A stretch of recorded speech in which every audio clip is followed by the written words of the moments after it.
As I'm saying, I shall be starting over on channeling flows. Yo, where did that go? There we go. Channeling flows. With the proper application of the aethers, as well as something else, I think we can achieve it. Takwin, the true alchemy, artificial life. If only I could discover what that last element was, that last piece, the spark of life. Its composition eludes me. Excerpt, personal journal, Jaber Ibn Hayyan. Otto's hands moved in a circle in front of him, his fingers stiff and trembling slightly. His eyebrows were screwed up in concentration, and sweat beaded across his forehead. I think I can feel it. Roslav leaned against the workbench at the edge of the room. His expression was impenetrable. You feel the air conditioning. Otto's eyes opened and blinked at Roslav and Adebayo. His shoulders shook. Nothing? Not a single current? I thought I felt Roslav held up a hand. There are currently no aether circulating, or ether currents. There are currently no aether currents flowing through the lab. As I said, air conditioning. His eyes alighted expectantly at the younger man, whose shoulders dropped a bit more. Otteros thought for a few moments, and finally a few syllables slid from his mouth, clumsily and not perfectly formed. Ariotum et carosmia et carasishu et muram, not et moras. The seventh language is not a toy. Do not play act at its use. Adebayo's voice rumbled from across the room. Natio nodded and invoked the seventh language again, saying thanks to the erroneous aether for cooling them through the air conditioning, resettling his robes on his shoulder.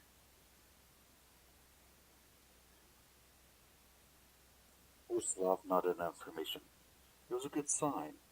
The first two times they tried to instruct him, the boy had gotten upset at the harsh corrections, but he'd been showing real progress.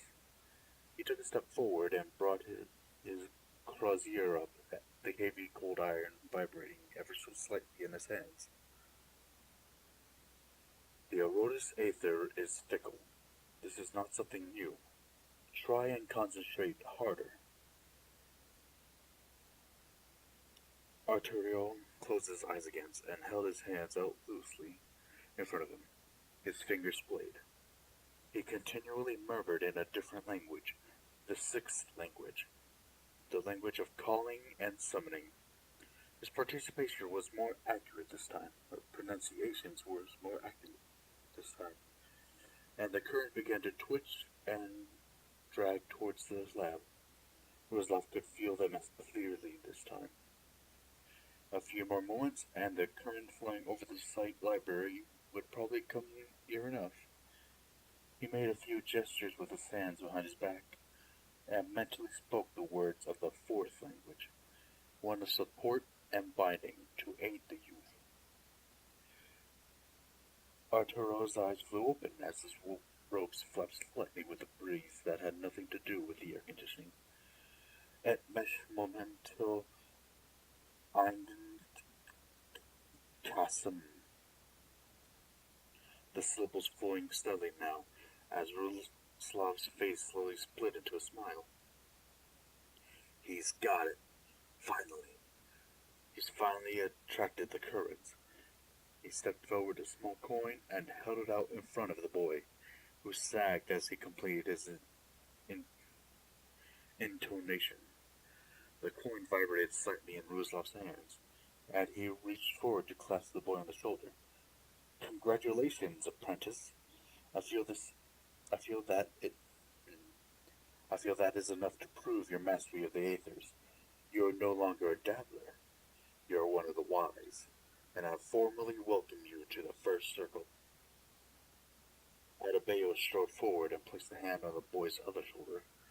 Congratulations, Mr. Genyuma. I am proud of you. Arturo nodded and sagged down onto the stool in front of his own workbench. It was mostly cleared, having no equipment of his own at this point. The only items on it were the beaker his previous teacher had given him, and the small journal that was quickly filling with cramped writing. He took notes on everything the two elders said. Thank you, elders. I appreciate your guidance in this. His eyes shifted to the coin. What are we going to do with the coin? It was some of the erroneous aether in it now, yes? Ruslan nodded. Da. We can use it in the creation of more complicated imbuements, or we could use it directly. Adios cocked his head to the side. Directly? Ruslan smiled. Not every application of alchemy is precisely a transfer of power. You can also transfer the power into a lower state. Some of that power that you were transferring expressed as wind when you were imbuing this coin, yes? Artio nodded in agreement. Ruzov handed the coin to Adebayo. There's more your area of application. If it was aqueous or igneous, I could, but Adebayo stepped forward and grasped the coin. Of course, Elder. Behold.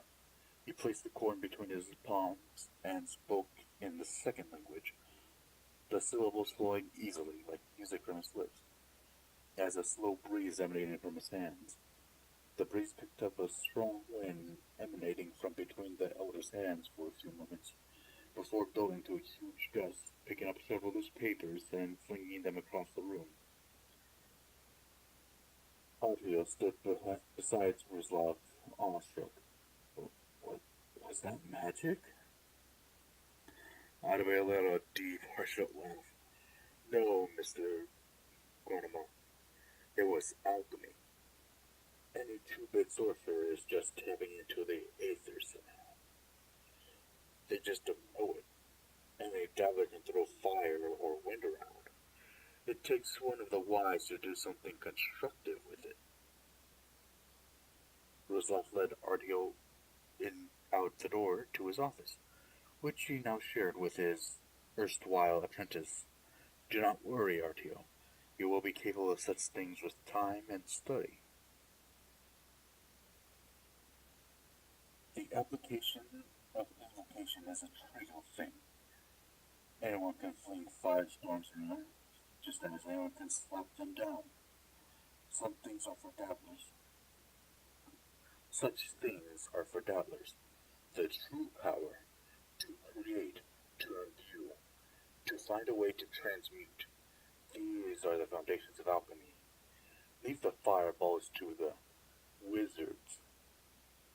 Excerpt. A treatise of the applications of alchemy. Perlin Flamel.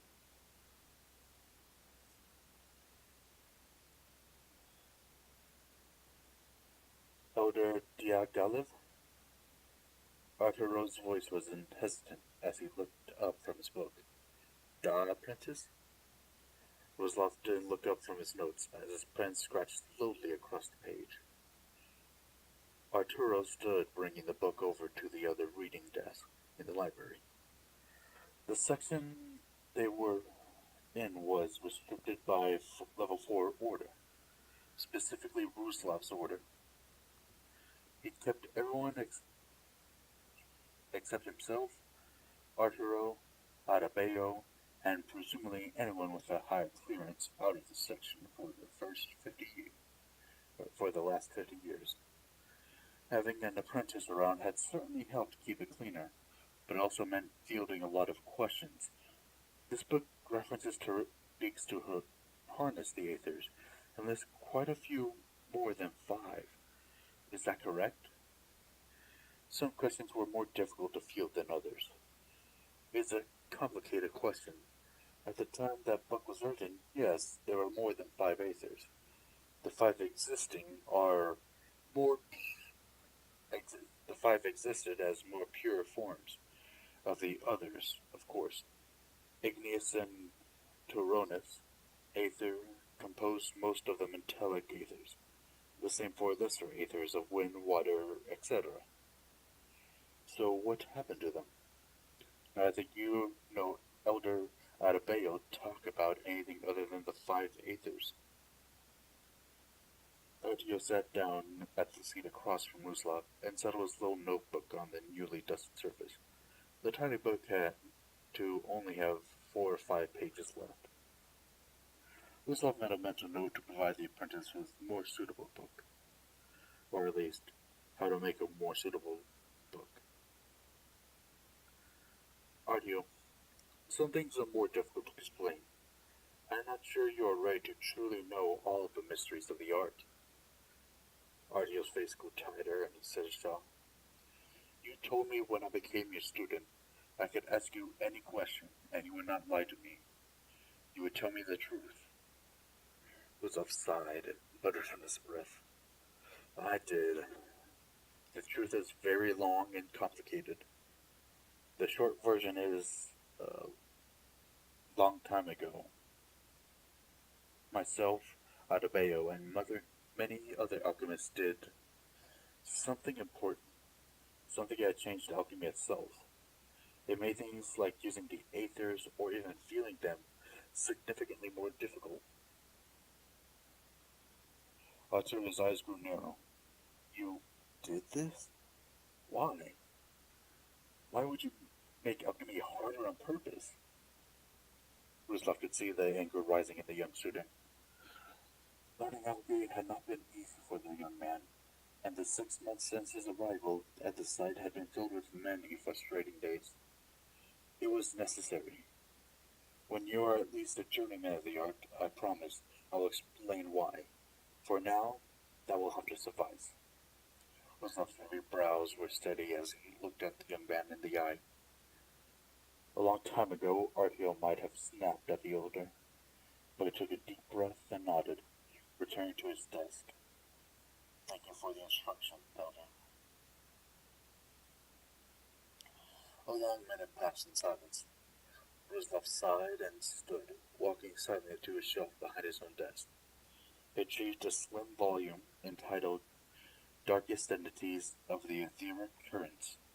He walked over to the young man's desk and sat down heavily across from him, opening the book. What do you see? Arturo looked over at the book, written in a tight runic script depicting the concept of the 5th language. The language of knowledge itself. I can't quite read it. I'm sorry, Elder. My 5th is still coming along. Ruslav nodded. I translate. He flipped a few pages with his fingers. His fingers sliding across the golden-trimmed volume. This is the Scarlet King. Do you know who or what it is? Artio shook his head. I do not know this Scarlet King.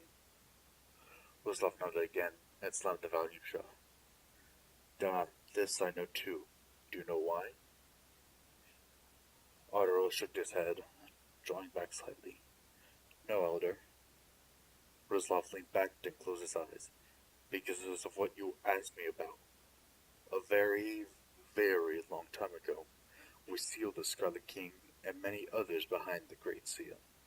It was a very difficult thing. Many alchemists perished in the attempt. Many more turned against us, and did not accept the Circle's decision to enact the Great Seal. It was open warfare between factions of the Circles. Arturo's eyes were slowly widening. Warfare? With alchemy involved? Ruslav continued, nodding. alchemy. Before the seal, terrible things were possible. The Scarlet King was one of those terrible things. After the seal, the Scarlet King was not a problem anymore. Wait, how? How is this possible? Ruzlov closed the book, shook his head. Later. You are not ready. That will have to suffice for now, apprentice. Artie looked down at his small notebook and added, I see. Thank you for your instruction, Elder. I appreciate your candor. Ruzlov stood and returned to the shelf, sliding the volume home. His eyes lingered on the spine. Darkest entities of the etheric currents. Lord Henry Percy. Ruzlov's eyes narrowed slightly, thinking back to the conflict. Those were dark days indeed. Obviously, Ruzlov is a deluded fool. The Great Seal is as much of a myth as it is a terrible idea. His rank of Elder has always been suspect. Elder Hayan conferred the title, and the circles honored the wish out of respect for the Great Master. But let's be honest here. The man is unknown, a dabbler, spouting ridiculous hypotheses that have no basis in fact. Excerpt, a letter to the esteemed Circle of the Wise, 1693 CE.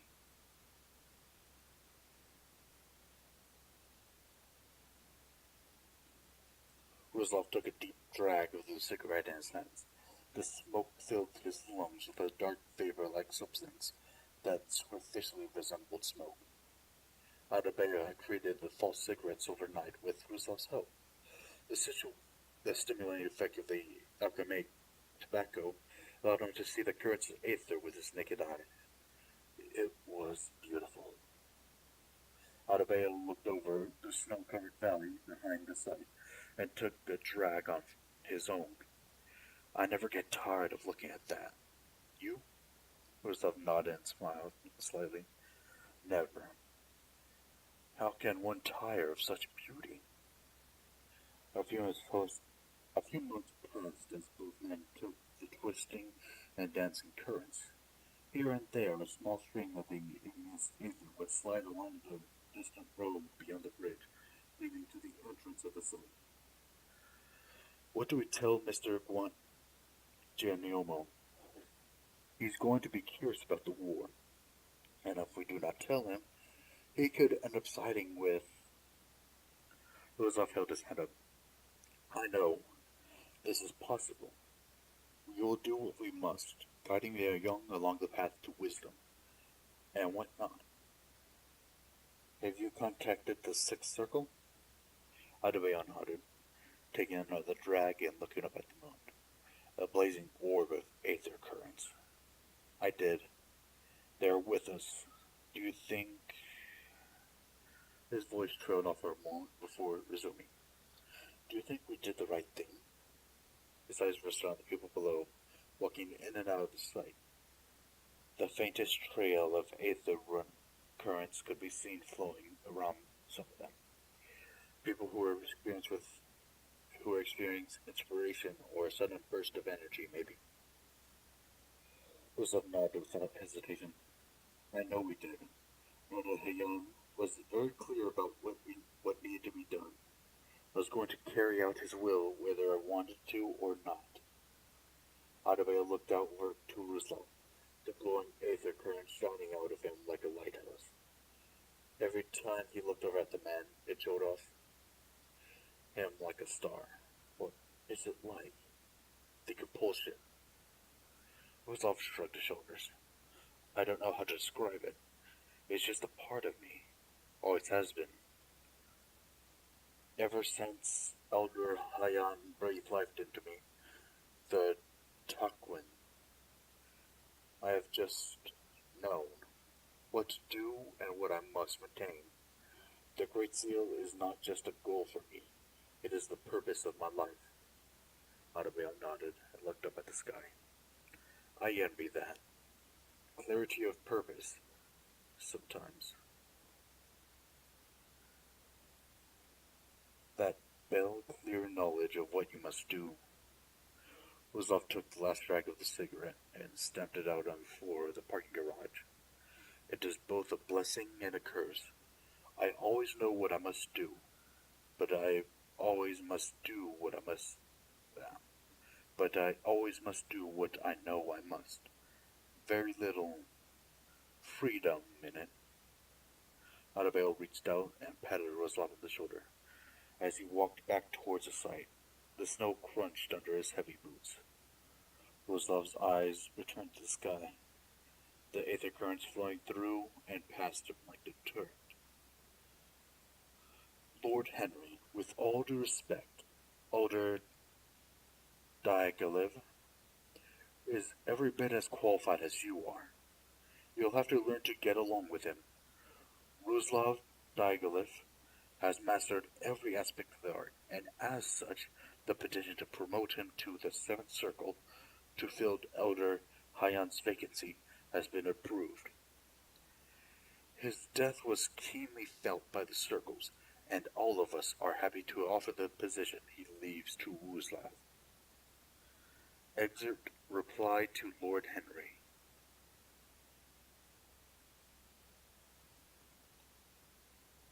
And that's going to be the end of that. I was only making this as a kind of an apology for what happened last stream. But I will be ending the stream right now. Thank you everyone who showed up, and I hope you have a wonderful weekend. I will be continuing the stream on Sunday. Well, I'll have a multi-hour stream. But as I said, until then, everyone have a good night and a good weekend.